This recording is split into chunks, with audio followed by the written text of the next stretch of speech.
So, let's talk about a battle that kicked off with a party. Yeah, you heard that right.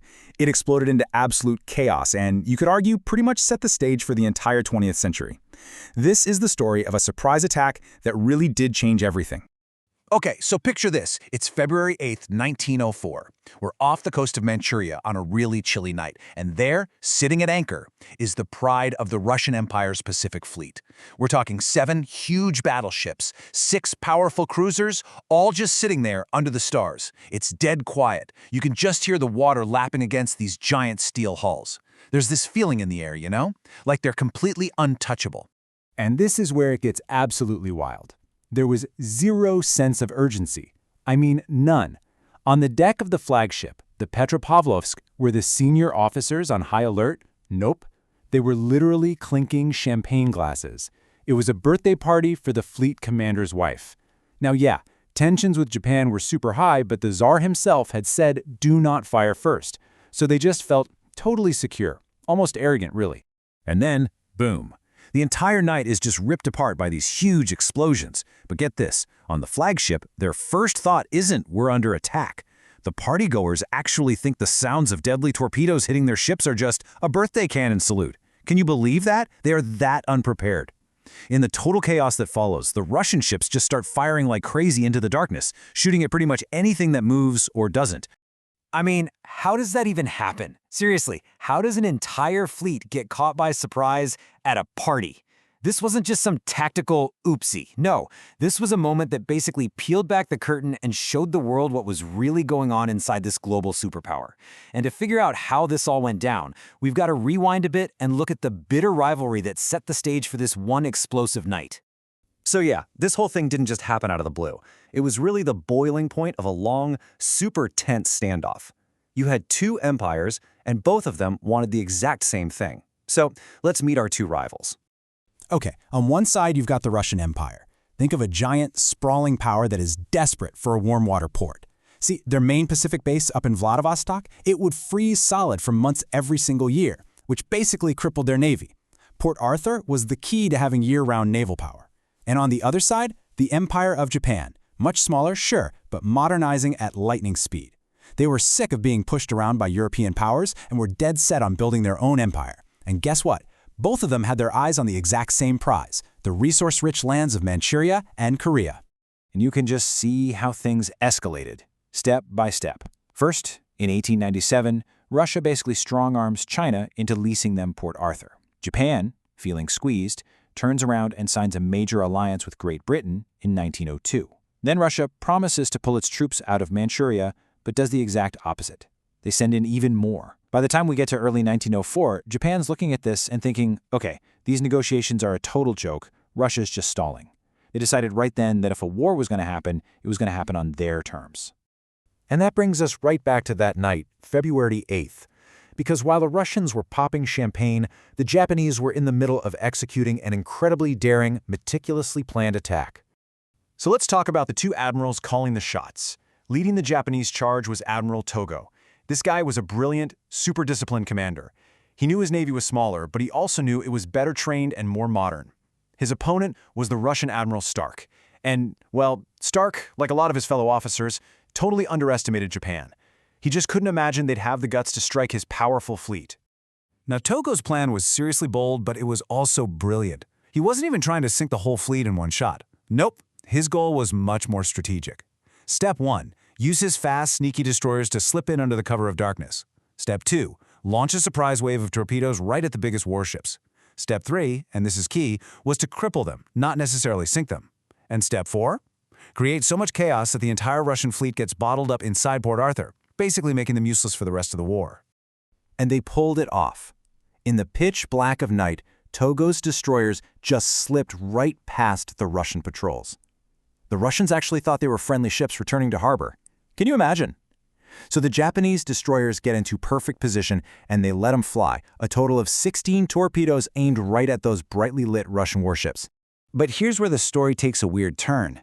Of those 16 torpedoes fired, only 3 actually hit their target. The others, they either missed completely, got caught in torpedo nets some of the ships had out, or just plain malfunctioned. I mean, a 16% success rate? On paper, that doesn't exactly sound like a huge victory, does it? But those 3 torpedoes, they did their job perfectly. They slammed into 2 of Russia's absolute best battleships, the Retvizan and the Tsesarevich, and a big cruiser, the Pallada. They weren't sunk, no, but they were badly damaged, taking on a ton of water, listing to one side. Just like that, Togo had done it. He'd achieved his main goal. The heart of the Russian fleet was crippled before they even officially knew they were at war. But hold on, the night attack was just Act 1. As the sun started to come up, Admiral Togo was convinced the Russians were completely shattered and disorganized. So he thought, all right, now's the time to go in for the kill. He sends in a small scout force of 4 cruisers. They get close to the harbor, see the damaged ships listing in the water, the general chaos, and the lead admiral, Advay, radios back to Togo. The message? The enemy seems paralyzed. That was it. That was the signal Togo was waiting for. He threw his original, more cautious plan out the window and ordered his entire main fleet to charge straight in and finish the job. And this was a huge miscalculation. As Togo's battleships steamed confidently towards the harbor, they were met with an absolutely terrifying response. The Russian warships that were still in fighting shape, they weren't paralyzed at all, they were furious, and they had recovered just enough to start firing back. And what was even worse for the Japanese were the massive fortress guns on shore, the shore batteries of Port Arthur itself, which just opened up and unleashed hell on the Japanese fleet. So for about 40 minutes, it's just this chaotic brawl. The 2 fleets are just trading massive salvos, shells raining down everywhere. Togo's own flagship, the Mikasa, even takes a direct hit.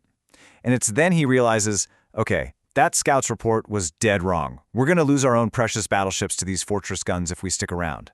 So Togo makes the tough call. He orders the fleet to turn around and get out of there. All right, so the Japanese retreat. The Russians are claiming victory, the battle is over, but the real outcome, well, it's way more complicated than that. So the big question is, who actually won here? Well, if you just look at the casualty numbers, it kind of looks like a tie. Japan lost about 90 sailors, Russia lost around 150. I mean, for a battle with thousands of guys and almost 30 giant warships, those numbers are actually pretty low. And remember, no ships were actually sunk in that main daylight fight. And this right here is the most important part to understand. Tactically, like who won the fight on that specific day, it was basically a draw. But strategically, it was a massive war-changing victory for Japan. Why? Because the Russian fleet, now totally demoralized and pretty banged up, was effectively trapped inside Port Arthur. They were too scared to risk coming out and facing Togo's fleet again. Think about what this one battle did for Japan. It gave them everything. The Russian Navy was now stuck, blockaded. That meant the Japanese army could safely ship its troops over to Korea and Manchuria to start the land war. Just like that, Japan had control of the sea. And you can imagine what a huge morale boost this was for them, and what a humiliating shock it was for Russia. You know, the Battle of Port Arthur wasn't just the opening shot of the Russo-Japanese War. In a lot of ways, it was the opening shot of a whole new century of warfare. A lot of historians actually call this whole conflict World War Zero, and when you look closer, it makes total sense. The brutal siege of Port Arthur that came after this naval battle, it became this terrifying test lab for all the technologies that would define the horror of World War I just a decade later. We're talking, for the first time on a massive scale, things like machine guns cutting down soldiers, huge armies digging into trench networks defended by barbed wire, massive artillery, all while both sides were using newfangled radios to coordinate their attacks. It was like a horrifying sneak preview of the 20th century. So just think about the incredible chain reaction. This one surprise attack, it set the precedent for Pearl Harbor decades later. The humiliating defeat that this battle started helped light the fuse for the revolution that would bring down the Tsar and create the Soviet Union. And for the first time in the modern age, an Asian power had defeated a major European one, which completely changed the global balance of power. And it all started right here, on this one night with a fleet that got caught at a party. It just goes to show you, sometimes the biggest turning points in history don't start with a formal declaration of war, but with the pop of a champagne cork.